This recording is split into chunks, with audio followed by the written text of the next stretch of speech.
Assalamualaikum warahmatullahi wabarakatuh. Bismillahirrahmanirrahim. Alhamdulillahirabbil alamin wassalatu wassalamu ala asyrafil anbiya'i wal mursalin sayyidina wa maulana Muhammadin wa ala alihi wa sahbihi ajma'in. Qala rabbi shrah li sadri wa yassir li amri wa hlul 'uqdatam min lisani yafqahu qawli, amma ba'du.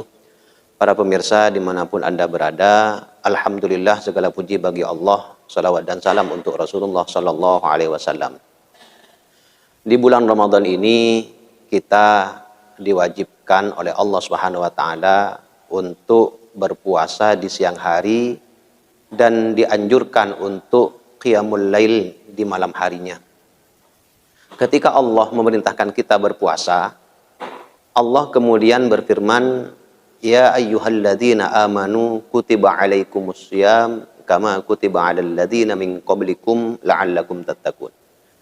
Wahai orang-orang yang beriman, diwajibkan atas kalian semua berpuasa. Kama kutiba alal ladzina min qablikum, sebagaimana puasa itu telah diwajibkan atas orang-orang sebelum kalian. Apa tujuannya? La'allakum tattaqun, agar kalian semua menjadi orang-orang yang bertakwa kepada Allah Subhanahu wa taala. Di sini, di dalam ayat ini Allah memerintahkan kita semua, orang Islam, orang-orang mukmin, untuk berpuasa tapi dengan bahasa yang sangat halus.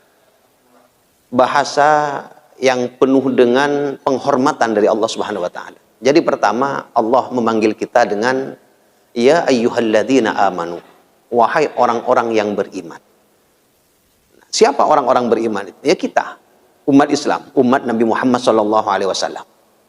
Artinya Allah telah memuliakan kita dengan panggilan wahai orang-orang yang beriman.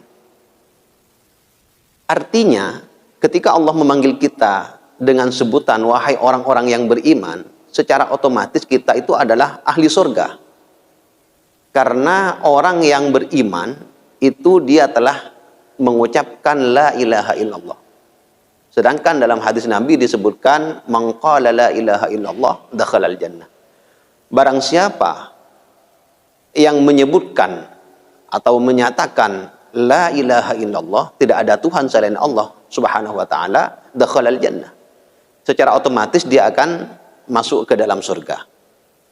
Nah, panggilan ini berarti panggilan kemuliaan bagi kita.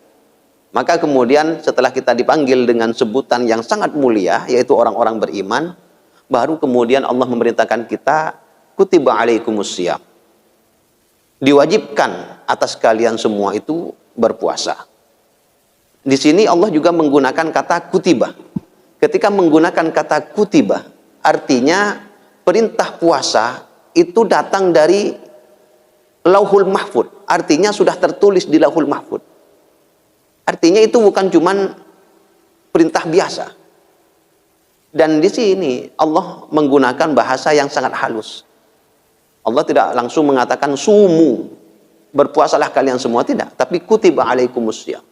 Padahal sama-sama wajib. Menunjukkan bahwa kewajiban puasa itu telah tertulis di Lauhul Mahfud dan itu merupakan perintah dari Allah Subhanahu wa taala. Kama kutiba alal ladzina min qablikum, sebagaimana puasa telah diwajibkan atas orang-orang sebelum kalian. Siapa? Orang-orang Yahudi, orang-orang Nasrani, umatnya Nabi Adam, semua nabi-nabi terdahulu juga dianjurkan untuk berpuasa.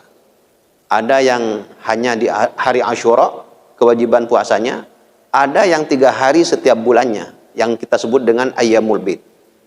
Ini merupakan kewajiban puasa bagi umat-umat terdahulu.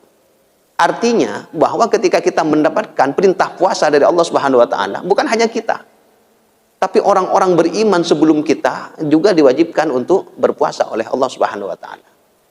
Apa tujuannya? La'allakum tattaqun, agar kalian semua menjadi orang-orang yang bertakwa kepada Allah Subhanahu wa taala. Apa yang dimaksud dengan takwa?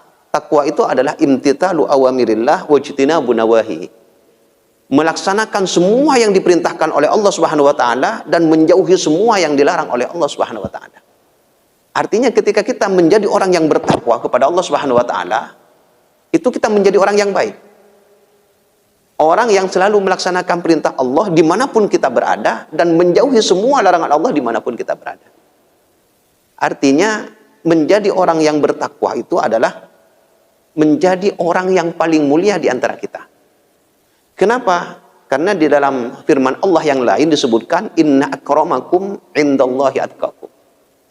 Sesungguhnya orang yang paling mulia di antara kalian, yakni kita semua umat Islam, bahkan juga umat-umat yang lain, akramakum, yang paling mulia indallah, menurut Allah, atqakum, adalah orang yang paling bertakwa kepada Allah Subhanahu wa taala. Nah, jadi manfaat atau faedah puasa bagi kita itu adalah kita menjadi manusia yang paling mulia di antara manusia yang lain. Jadi ketika kita dianjurkan untuk menjadi orang yang bertakwa, itu kita dianjurkan untuk menjadi orang yang paling mulia di antara kita. Nah, untuk menjadi orang yang bertakwa kepada Allah Subhanahu wa taala dengan ibadah puasa, itu kita ketika dianjurkan berpuasa, itu artinya al-imsaku 'anil muftirat. Jadi yang dimaksud puasa itu adalah al-imsaku 'anil muftirat min tulu'il fajri ila ghurubisy syams.